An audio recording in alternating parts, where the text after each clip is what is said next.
মাধ্যমিক পরীক্ষা একদম দোরগোড়ায়, তাই তোমাদের জন্য শেষ মুহূর্তে আমি নিয়ে এসেছি বাচ্চ থেকে কিছু গুরুত্বপূর্ণ প্রশ্ন। আমি যে প্রশ্নগুলো তোমাদের দিচ্ছি এই প্রশ্নগুলো তোমাদের রেডি তো? যদি রেডি না থাকে তাহলে এখনই ঝটপট করে দেখে নাও। বাচ্চ থেকে আমাদের মোট 4 নম্বর আসবে। এই ভিডিওটি যদি দেখো তাহলে অবশ্যই এর মধ্য থেকে 4-এ 4 তুমি পাবি। শেষ মুহূর্তে চলো বাচ্চ থেকে কি কি ধরনের প্রশ্ন মাধ্যমিক ফাইনাল পরীক্ষা আসতে চলেছে আমি তাই নিয়ে আলোচনা করব। তো দেখো, প্রথম প্রশ্ন যে বাচ্চ শব্দের অর্থ কি? খুব গুরুত্বপূর্ণ প্রশ্ন। বাচ্চ শব্দের অর্থ কি? কি বলবে?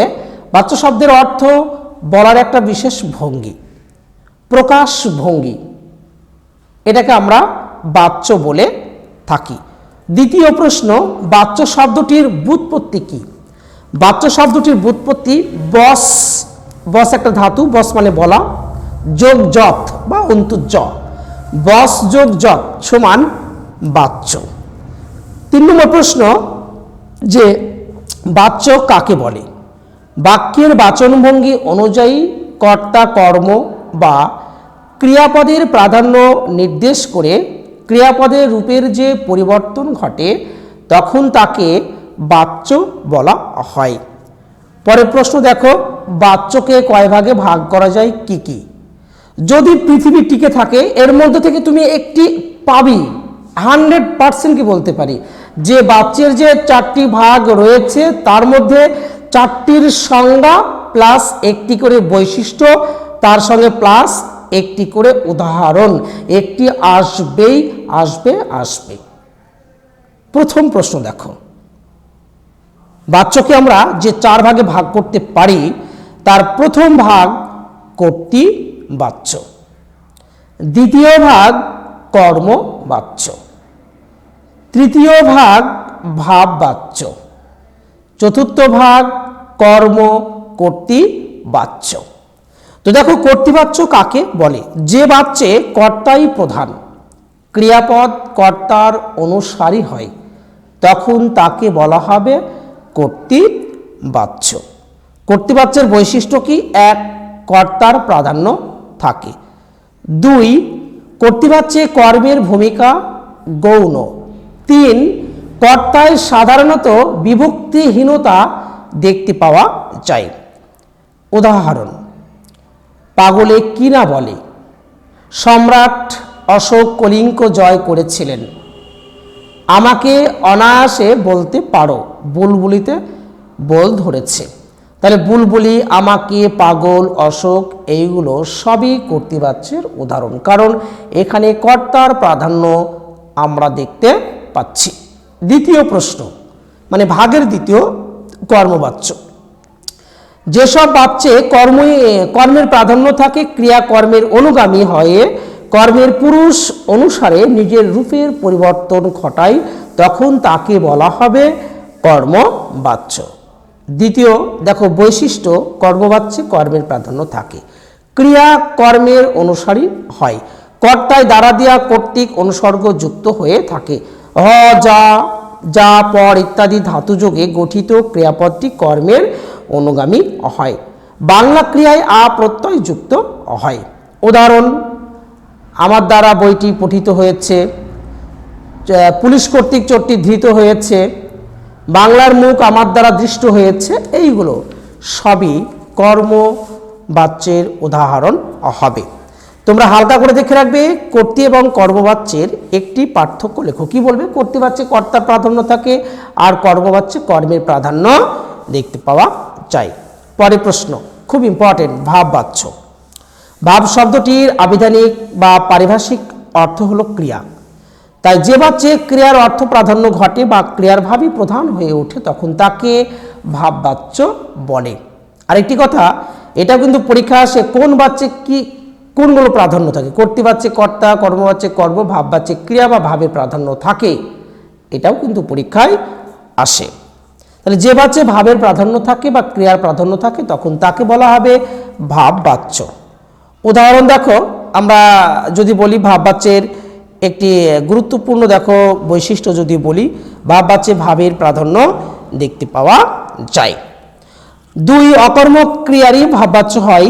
3 নম্বর দেখো বলতে পারি ভাববাচ্য অধিকাংশ ক্ষেত্রেই কর্ম থাকে না।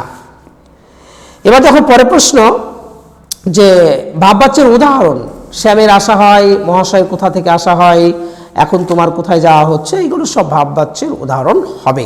তাহলে কর্তৃ এবং কর্মবাচ্যের মধ্যে, এই কর্তৃ এবং ভাববাচ্যের মধ্যে একটি পার্থক্য লেখো। কর্তৃবাচ্যে কর্তার প্রাধান্য, ভাববাচ্যে ভাববাক ক্রিয়ার প্রাধান্য দেখতে পাওয়া যায়। সবচেয়ে ইম্পর্টেন্ট প্রশ্ন 2025-এ এটি সম্ভবত স্কুল বোর্ড নয় মাদ্রাসা বোর্ডে আসবে, যে কর্ম কর্তৃবাচ্য কাকে বলে। যে বাচ্চে কর্তৃপদ থাকে না, কর্মপদ কর্তা হিসাবে কাজ করে থাকে, তখন তাকে বলা হবে কর্ম কর্তৃবাচ্য। উদাহরণ যদি আমরা বলি, ঢাক বাজে, ট্রেন চলে, শাক বাজে, ঘন্টা বাজে, এইগুলো সবই কর্ম কর্তৃবাচ্যের উদাহরণ হবে। খুব ইম্পর্টেন্ট কর্ম কর্তৃবাচ্য, পরীক্ষা আসছে এটা। এবার দেখো পরের প্রশ্ন, কর্তৃ থেকে কর্মবাচ্যের রূপান্তরের একটি উদাহরণ দাও। কর্তৃবাচ্যের কর্তার সঙ্গে র এর বিভক্তি যুক্ত হয়, কর্তা বা উদ্দেশ্যের সঙ্গে দ্বারা দেওয়া কর্তৃক যুক্ত হয়, বা কর্তৃবাচ্যের কর্ম বিভক্তি শূন্য হয়ে বাক্যের উদ্দেশ্যে পরিণত হয়। পরে দেখো আছে যে আমরা বলতে পারি কর্মবাচ্য থেকে কর্তৃবাচ্যে রূপান্তর একটা নিয়ম, কর্মবাচ্যের কর্তাকে কর্তৃবাচ্যের কর্ম করতে হয়। তারপরে কর্তৃবাচ্য থেকে ভাববাচ্যের একটি নিয়ম, ভাববাচ্যের কর্তা অনেক সময় উহ্য থাকে, বা কর্তৃবাচ্যের সমাপিকা ক্রিয়া ধাতুর সঙ্গে আ, অন, আনু প্রভৃতি কৃত প্রত্যয় যুক্ত হয়ে থাকে। তারপরে দেখো আমরা এবার দেখব যে বাচ্যের যে বিকল্প যে শ্রেণী বিভাগ আছে, তোমরা এটা ভালো করে দেখবে। বাচ্যের বিকল্প যে 2টি শ্রেণী বিভাগ আছে, একটাকে বলা হবে কর্তৃবাচ্য আর একটাকে বলা হবে ভাববাচ্য। এটা বিকল্প ভাগ। এটা এই কর্তৃবাচ্য আবার 2 ভাগে এখানে ভাগ করছে, একটা সম্পাদক কর্তা কর্তৃবাচ্য আর একটা অসম্পাদক কর্তা কর্তৃবাচ্য। এইটা উদাহরণগুলো তোমরা একটু দেখে রাখবে, এই উদাহরণগুলো কিন্তু পরীক্ষায় আসতে পারে। তারপরে দেখো এখান থেকে যে প্রশ্নগুলো আসে, আমি 2-1টি উদাহরণ তোমাদের সামনে উপস্থাপন করছি। দেখো যেগুলো এসেছিল, দেখো আমরা বলতে পারি যে বাক্যে কর্ম কর্তারূপে প্রতীয়মান হয় তখন তাকে কি বলা হবে, কর্ম কর্তৃবাচ্য বলা হবে। পরে দেখো আছে যে বাচ্চে কর্ম কর্তার কাজ করে সেটাকে কি বলা হবে, কর্ম কর্তৃবাচ্য বলা হবে।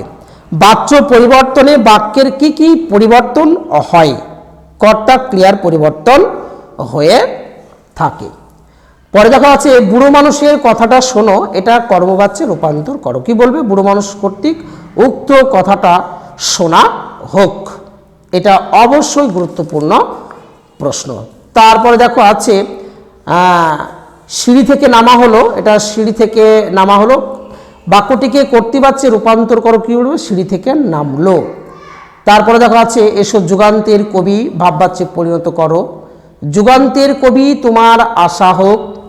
তারপরে দেখো আছে জয়ন্তকে ডাকা হোক, কর্তৃবাচ্যে রূপান্তর করো, জয়ন্তকে ডাকো। তারপরে কোন বাচ্যের কর্তায় সাধারণত র এর বাক্যে বিভক্তি বসে, বলবে ভাববাচ্যে এটা হয়ে থাকে। তারপরে মনে রাখবে নদীর ধারে তার জন্ম হইয়াছে, কর্তৃবাচ্যে পরিণত করো, নদীর ধারে সে জন্মেছে। তারপরে দেখে রাখবে এ কার লেখা, কর্তৃবাচ্যে পরিবর্তন করো, এটি কে লিখেছে। তারপরে কোন বাচ্যের রূপান্তর সম্ভব নয়, ভেরি ভেরি ইম্পর্টেন্ট, বলবে কর্ম কর্তৃবাচ্যের রূপান্তর সম্ভব নয়। আর দেখবে দেখে রাখবে তোরা সব জয়ধ্বনি কর, এটি যে বাচ্যের উদাহরণ। কি বলবে, এটা অবশ্যই কর্তৃবাচ্যের উদাহরণ হবে। ক্রিয়ার অর্থ প্রাধান্য পায় কোন বাচ্যে, বলবে ভাব বাচ্যে। তাকে টিকিট কিনতে হয়নি, বাক্যটির কর্তৃবাচ্যের রূপ কি হবে, তিনি টিকিট কিনেননি, এটি কর্তৃবাচ্যের রূপ হবে। মহাশয়ের কি করা হয়, এটি কোন বাচ্যের উদাহরণ, বলবে ভাব বাচ্যের উদাহরণ। তো দেখো বন্ধুরা, আমি যে প্রশ্নগুলো তোমাদের বাচ্য থেকে বললাম, আশা করি এর মধ্য থেকেই তুমি 3টি হলেও কিন্তু কমন পাবি। 4টির মধ্য থেকে 3টি হলেও তুমি এই অধ্যায় থেকে কমন পাবে, এটা আমি জোর দিয়ে কি বলতে পারি। তাই ভিডিওটি তোমাদের যদি ভালো লেগে থাকে অবশ্যই অবশ্যই তোমার বন্ধু বা রিলেটিভ যারা আছে তাদের মাঝে ছড়িয়ে দাও। ভিডিওটি দেখার জন্য সকলকে ধন্যবাদ।